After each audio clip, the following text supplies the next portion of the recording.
Good evening, everyone. Welcome to the first episode of HashTalks, coming to you live from our studios here in Bangalore. We have with us the CEO and co-founder of Ola Cabs, Bhavish Aggarwal, the man behind the reason why many of us might not have to buy cars in the future.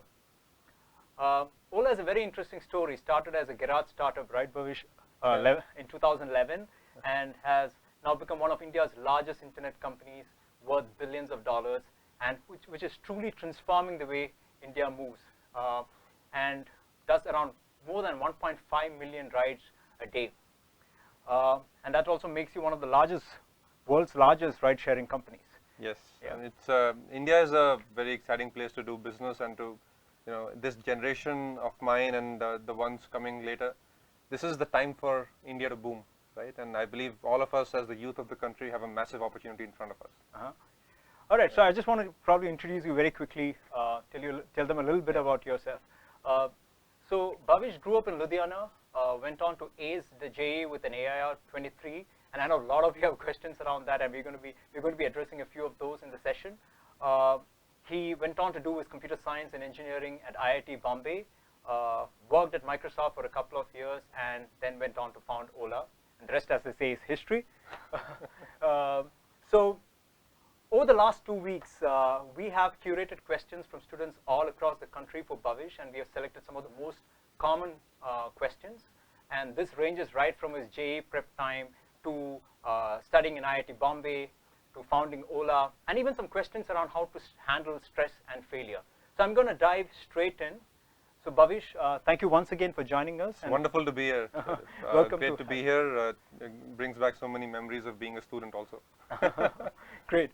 So my first question for you is, describe Bhavish, the student. Interesting. I was a very well-behaved, not a very studious guy, but not a very not so studious also. So I was a balanced person throughout my school life. I never used to be one of those top performing kids. You have those kids who are straight A grade or top 95% marks. I was never like that, but it's not as if I was bad either. So I used to, in those days, I used to get a 85% marks, and in those days, 20 years ago, they seemed to be good, 15, 20 years ago. So I studied in Ludhiana, then I went to Kota for my JEE prep. I did not get through in my first attempt, and in Kota, I had a lot of fun. Oh, okay. So I did not really get through to IIT in the first step. So I came back to Ludhiana, studied again, and that's when I cleared JEE. So to describe myself in one sentence, I was a very I had to learn firsthand things. So classroom was never enough. So I used to love talking to my peers, my friends, discussing ideas and thoughts with them, and that used to get a lot of learning for me. And every student, I believe, is different. Yeah. Okay, I guess, so you took a year off to prepare once again for your JEE. Very cool. And so did you get into trouble at school at times? Were you one of those troublemakers, or?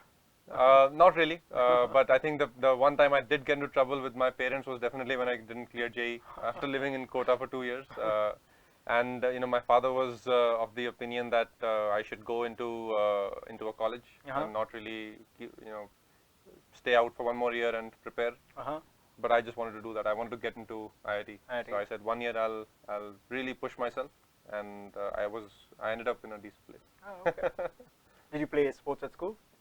I was not very sporty. I used to play cricket. I used to play a little bit of football, but I played a lot of sports in college. Less in school, more in college.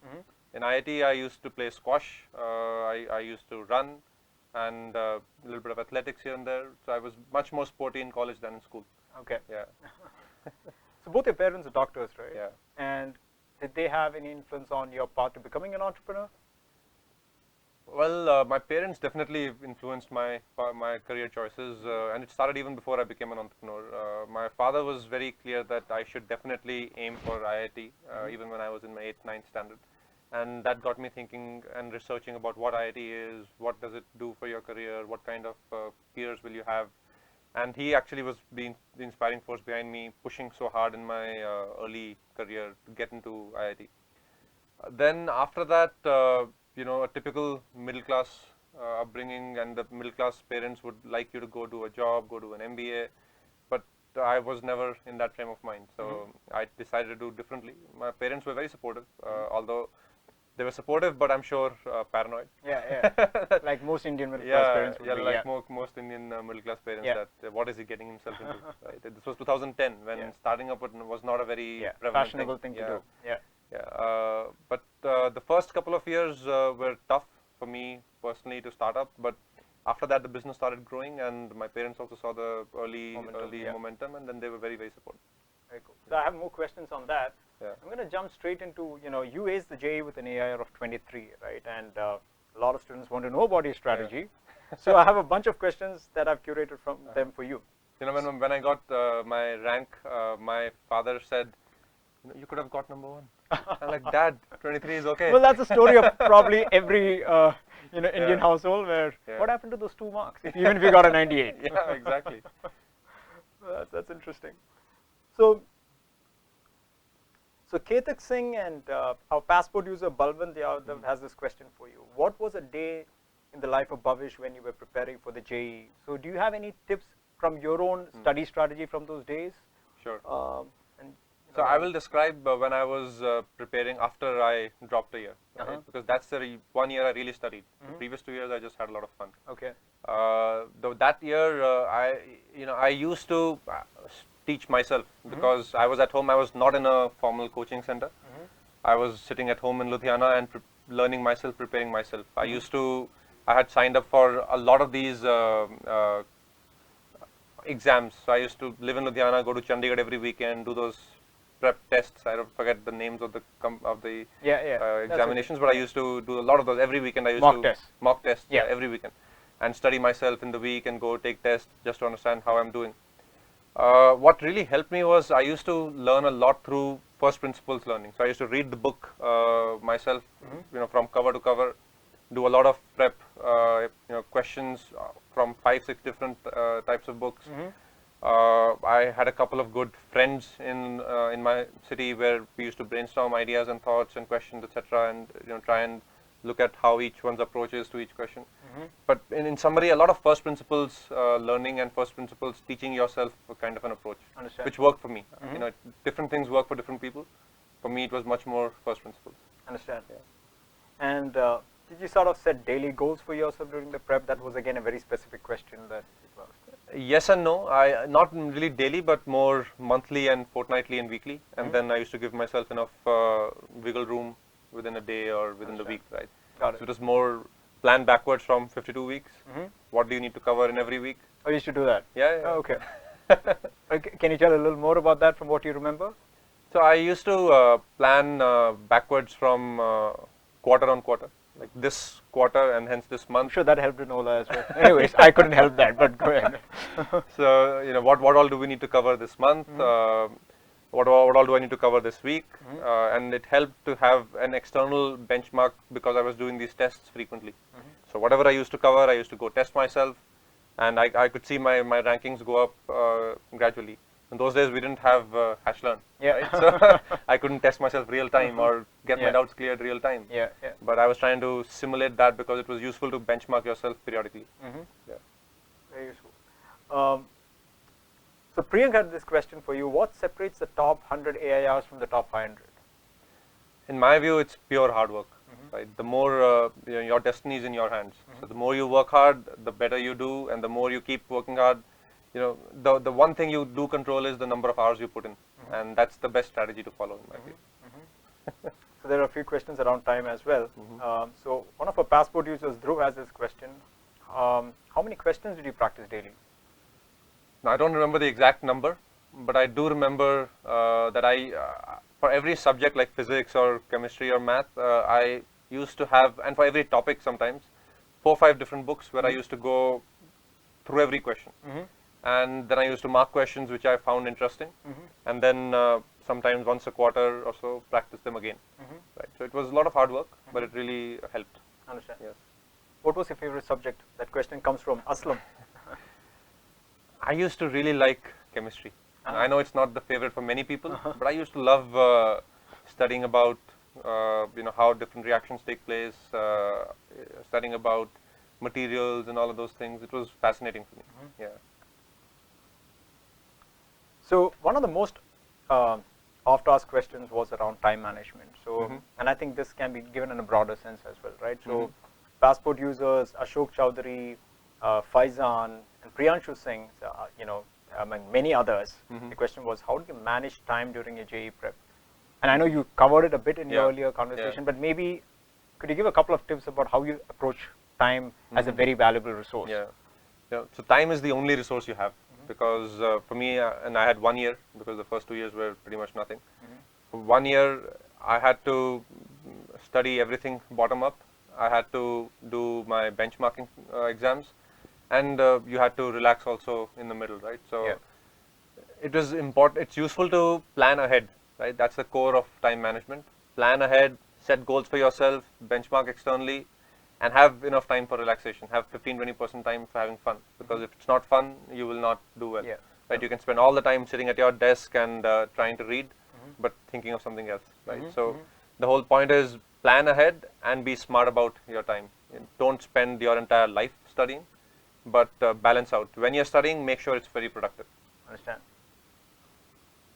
So Dwij, who's again a passport user, had a question about motivation. During your JEE prep, were there days when you felt demotivated? And if yes, how did you overcome that? I think everybody has their own ways and means of overcoming or motivating themselves, or overcoming down times, or times when you just feel that going is tough. For me, what worked was my parents were very supportive. My father and my mother both made sure I had no distractions, and for 1 year I was just fully to myself. And they also motivated me whenever I used to feel down. They used to help bring me out of that. And also it helps when you have a good friend circle, right? Sometimes you just want to chill, right? Go meet your friends, hang out, go out for a movie. That also helps to take your mind away from studies when it's not going well. And in the end, it's also your inner drive, right? If you're clear about your ambitions and you're willing to work hard and you're having fun doing it, the motivation is also easy to build up. How many hours did you spend studying every day, on an average? On an average, I would say around 8 to 10 hours. Maybe. 8 to 10 hours. Yeah. Now it seems so long ago, I don't know. Yeah. But that probably would be in. Yeah. I guess that's relatable. I think I hear that from. So, Trisha had this question for you. How do you remain focused for long hours during your prep? I think this is about how do you not get distracted. It's a Especially one tactic. in today's time and age. Yeah, thankfully I didn't study in today's time and age when there's phones and all these things. But I used to do one tactic I used to do a lot is keep shuffling the subjects. When I'm not able to focus, keep shuffling the subjects. So let's say I had set that Monday I will do math, and I'm not able to focus on it. Then 2 hours I'll do math, then 2 hours I'll do physics, then 2 hours I'll do chemistry. Another tactic I used to use when I was not able to concentrate was just read the book as a novel. Right? So I used to just read. I remember this physics was a tough one for me. So there was this book called H.C. Verma. Yeah. I don't know whether people still read that. It's very popular. It is it? That I'm sure that. So I used to just read it cover to cover as a novel. Not even trying to memorize anything, but just read it and try to find interest in it. And that used to help sometimes. Okay. Chemistry used to be a lot of fun reading as a novel because it was a lot of stories. If there is one thing that you want to tell JEE and exam aspirants, maybe it's not one thing, but many things. Is there one piece of advice that you have for them? The biggest thing is it's a tough exam. I think the whole country recognizes it, and it's important to not lose heart. Like for me also, I didn't get through in the first attempt, but in the second attempt I got a rank I didn't even expect. Yeah. So it's important to not lose heart, keep your ambitions clear, and be willing to work hard. Right? These are the 3 things. All right. So I think the summary of this particular section of JEE prep is that obviously you need a plan. Planning is important. You need to take as many tests as you can. You need to keep testing yourself. Yeah. Practicing questions. Make time for fun. Yeah. Yeah. It is not just about just working and burning yourself out. Exactly. And I used to watch every Bollywood movie. Ah. Every Bollywood movie. I think I watched more movies in the year I was preparing for JEE than in my school years. Yeah. Okay, that's a good one. That's a good one. So that's a lesson for all of you guys as well. Just going to spend a minute or two on your days at IIT Bombay. Yep. So Sushil Kumar and our passport user Ayush Garg had a question about how your experience in IIT Bombay helped you in your journey towards founding Ola. So IIT is a transformative place. The kind of experiences you have at IIT are probably, they transform your life. They certainly transformed my life. I met my co-founder at IIT, Ankit Bhati, who was my first year, dorm mate. We used to stay in the same dorm, and we were best of friends back then in the first year, and that friendship is continuing. You get to meet such a great bunch of peers, and you learn more outside class than you learn inside class. And you do it having a lot of fun. I mean, those are the best years. I'm sure for all engineering or for all college students, the college years are the best. Then IIT also exposes you to a lot of, and IIT Mumbai in particular, there's a lot of business and industry interaction.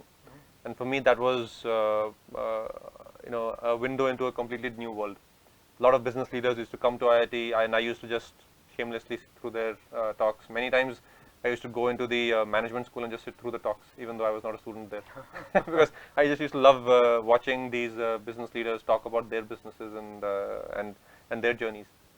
So that kind of exposure really helped, and that kind of peer group and the friendships and the contacts you build are truly, they last you your life, I guess.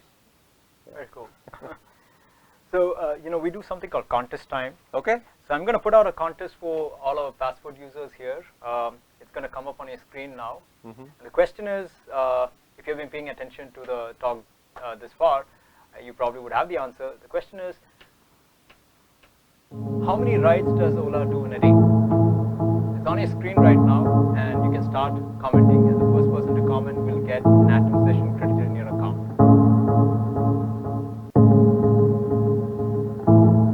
I'm going to give you a few seconds to do that.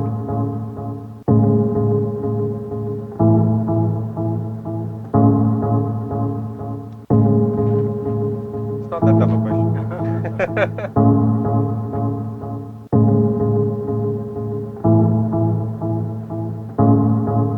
All right, so coming back to Ola. Yeah. And I've got a bunch of questions around that, but before that, did you always want to be an entrepreneur? Or was it more of serendipitous? No, I think ever since I got into IIT, I wanted to be an entrepreneur. In fact, my co-founder Ankit and I used to do a lot of freelance projects when we were in college together. Did you make money? We made a little bit of pocket money. It was good for some fun at college. Yeah. But even when I took my first and only job, it was clear to me that I wanted to work only for a couple of years and then try my hand at something. Yeah. And I like I was saying earlier in the introduction that today our country is at such an inflection point, and it's our responsibility as a youth of the country to really help move our society forward. And there's so many problems to solve, and every problem is an opportunity, right? So as all the ones who are listening in, as they make their career choices, I would strongly recommend being an entrepreneur. You might get this question too often, and but I can't resist asking. How did you come up with the idea of Ola? There were so many personal experiences, and if you think of back 8 years ago, transportation and commute in and around our cities was not a great experience, right? You had to wait for an auto rickshaw, or you had to book a car in advance, and sometimes they were not available. Prices were very high, and I, as I was working in a job, had all those experiences, right? So me and Ankit got together and said, let's try and solve for this, and we realized we didn't have any money, right? So we started off by building a asset-light model, by building a website, by building a call center, and I used to be the call center. So the starting was very scrappy. But so that's how the idea also originated, and then we just built, month by month, kept learning more about the industry, kept understanding more about what consumers want, and how do we keep building it. So fast iteration is much more important in a startup than the original idea itself. That was a question from Shashank, and this question is again from Aslam. And Okay. how many hours did you work when you started, and how many hours do you work now? Unfortunately, the hours have increased. Figured as much. Yeah, but it's again, if it's fun, then hours don't matter. Yeah. Right? It's about Do you want to quantify that? I don't know, maybe 12, 13 hours. Yeah. Yeah. But it's fun, so you Yeah. don't feel it, right? And I've never seen you take a Sunday off. I mean, ever. I'm sure it's same with you. To a large extent, but I probably, I don't think ever at all. Maybe I've taken definitely a few Sundays off, that's for sure. Yeah, but I guess your mind never shuts down. That's a different Yeah, thing. as an entrepreneur, you're always Yeah, on yeah, it, right? yeah, yeah, Even absolutely. if you're on a holiday, you'll still be Yeah. WhatsApping your colleagues and getting work done. Yeah. So Granthik had a very interesting question. What does the Ola logo mean? The Ola logo is a form of a circle. So it symbolizes motion, it symbolizes progress, it symbolizes movement. Our business, which is transport, is also analogous to that. But in general, that's the spirit of our company also. Keep growing, keep moving forward, keep pushing ahead. Very cool. So we're coming to the sort of the last section of the session, and there's a bunch of general questions that people have. So I'm going to pick a few and ask you those. This question is asked by passport users Ganesh and Ravi Prakash Singh and Shubham, Namrata and Deep. What do you do when you work hard but you do not get results? And how do you sort of overcome failure? That's a good question because failure is omnipresent. With success comes failure. Sometimes you're up, sometimes you're down. The way to manage that is, number one, know that it's going to happen. Don't get disheartened by, oh, I failed. It's okay to fail. It's more important to pick yourself up and take the learnings from that and look forward and be optimistic about what's ahead. The successful people that I look up to and I've seen around, always, it's not that people don't have failure, but they're able to pick themselves up, take the learnings from that and keep improving. So that improvement mindset is super critical, right? How can you do this better than what you did last time? Right? What learnings did you have? What assumptions did you make that went wrong? If you didn't work hard enough, can you put in those extra 2 hours every day or extra miles every day to push the envelope a little more, right? Yeah. Tanmay had this question about how do you build something with constraints of people and capital and yet convert that idea into a successful startup? That's a very mature question. Is it all for students? Yeah. When I was late teens or 15, 16 years old, I didn't know what business meant. So today's kids are much smarter. Yeah, we had a lot of questions around that. So capital, running business is not about an idea. It's about starting from an idea, figuring out the execution, figuring out your strategy, taking it to the market, getting consumer feedback, iterating again, taking it back to the consumer, selling a few more products, bringing back feedback, and that fast iteration. And all of this product iteration has to be done in a certain constraint of capital. Right? The most important thing here is the kind of team you build around yourself. Right? If you have the good team, the right culture fit, they would also care about capital. So you have to build that constraint on capital and that feeling of being resourceful and being relentlessly resourceful actually into the culture of your company. Right? And it's not an easy thing to do. You have to live it by example. You have to keep reinforcing it every day by your own example, by celebrating successes where your team members did that. And then as an entrepreneur, if you step off the pedal on that one, it's the easiest one to let go of. But the most successful entrepreneurs and the businesses always have a hawkeye on the bottom line. Very cool. I really like this question asked by Saurabh, and again a very mature question. What kind of a personality and skills should we develop at a young age to be innovative and build something useful for society? It's a very mature question again. Yeah. I'll just reflect on my experience. What did I learn when I was in college and even before preparing through JEE? Actually, I think the most transformative years for me were even before college. That 1 or 2 years that I spent working towards JEE, it taught me the need to work hard. It gave me the ability to work hard. Even today, sometimes when I feel that things are not going well, I think back to that time and feel that if I could work really hard back then, I can work hard again. Because for me personally, in my journey, that was one of the first large failures I had in my life, not getting through JEE. Actually, I didn't even get through the screening, I think. Okay. It was quite bad. And then turning it around in 1 year. So for me, that 1 year taught me a lot about the ethos about hard work, about not giving up, right? And that's, you know, the journey that you all are going through right now is the lessons that will help you even much later. You know, you will not, looking back, it's very easy for me to say that, oh, that experience helped me, but now what all of you are doing today is shaping you up for building a much more successful career. Yeah, in ways that you wouldn't even imagine. It's not alone about the subjects you're studying, even those are very important, but the work ethic that everybody is learning, right, is the key.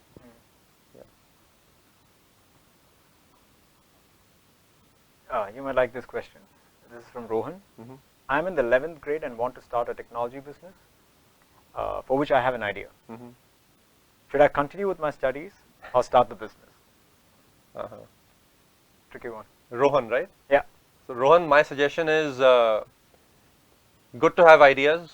There's a lot of learning that you have to go through in your subjects also, through college. There's a lot of life experiences you have to go through still. My suggestion would be get into college, have a good time, pick up a few learnings along the way, and then start up. You know, I also had this thing when I was in. I never thought of it when I was in school. I think we're finding out kids are much smarter these days. But in college, I had this temptation to drop out. But I'm actually very glad I did not drop out. Really? Because while you were at IT Bombay? Yeah, many times. Did someone talk you out of that? Not really. It was more of you sort of thinking, reflecting on it, and reflecting, and the kind of friendships I made because I stuck through it. The learnings I had, academic and non-academic, both of them, I think, contribute heavily to the future career. That must have been a tough time too, right? Personally, when you go through those kind of emotions. Definitely, because you don't know what is right, what is wrong, right? And if you ask your elders and parents, they will obviously say, stay put, right? And if you ask your friends, you'll say, no, jo man mein aaye karo, right? Live your life, you know. So these are two extremes. The reality is always in the middle. Yeah. Very curious. So, I want to sort of hold on to that. So, what sort of made you reflect, and when you were getting all these conflicting opinions, right? So, what sort of made you want to stick on? Because a lot of people do drop out. Yeah, right? And I know a lot of people who have dropped out and become very successful businessmen. For me, I just wanted to live those experiences with my friends. Right? And it was not just about having fun; it was about learning together. We used to do a lot of like Ankit and I. We were very close friends in IIT. We used to go on, trekking trips together. We used to do a lot of freelancing work together. So we've done a lot of those things, which I believe I cherish. It enriched our friendship. It taught us a lot of life lessons, which are useful later on. And you do that at your parents' cost, or a scholarship or whatever. So, last question here: what's your advice to aspiring young entrepreneurs? This is from Faizan. Faizan, my advice is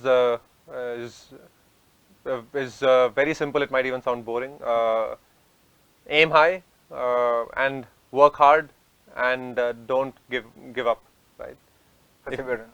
Persevere. Aim high so that you're tackling a problem that you believe in and that inspires you, and work hard because that's the only thing you really truly control, which is your own hard work. And there will be failures, then don't give up. So this is a question I have for you, Bhavish. Okay. Apart from Ola, is there any other cause that you personally care about? There are a lot of causes that obviously I care about, on a personal level. But the one thing which I believe, and I said it a couple of times today, the one thing I believe as a youth we have as a responsibility is just making sure our nation gets to the level it deserves, right? And this is the time for us to do that, because the country is in such an inflection point. There is so much growth, there is so much opportunity, and we should be the most advanced society in the world, and we are getting there. But it's the opportunity is all of us to do. If you weren't fixing transportation, what do you think you would have been fixing? I don't know. Maybe I would have been a doctor. Okay. Yeah. So, I can't end the session without a rapid fire. Oh. Not too many, so I promise is this you the that. Coffee with Jaidev rapid fire? Yeah, you can call it coffee with Jaidev. Yeah. Coke with Jaidev. Shall we start? Mm-hmm. Here we go. Yep. Dogs or cats? Dogs. I have two wonderful puppies. Me and my wife adore them. Tricky one. Mm-hmm. Bombay or Bangalore? It's a tough one. My wife is from Bombay, but work and heart for me is in Bangalore. So I'll say whatever is the geographical midpoint, Belgaum. That's a good one. Federer or Nadal? I'm a Federer fan. My wife is a Nadal fan, but I'm an out-and-out Federer fan. What will be your next car? I don't own a car, so That's why it's a trick question. my next car is an Ola ride. All right. Bhavish, do you have any parting words of advice for all our viewers out here? I think the opportunity in front of all of you students is huge and immense, and make sure you make the most of it. Right? Have fun doing it. Make sure you don't have any regrets in life. So do whatever you think is right. Take advice from your parents, your seniors, etc. But do what you think is right, and make sure there are no regrets. Great. Bhavish, thank you so much for joining us this Yeah. evening and taking out the time. Yeah. Thank you so much, viewers, for joining us this evening as well. So don't forget to like, share, and subscribe to our YouTube channel for more HashTalks. Thanks. Thank you.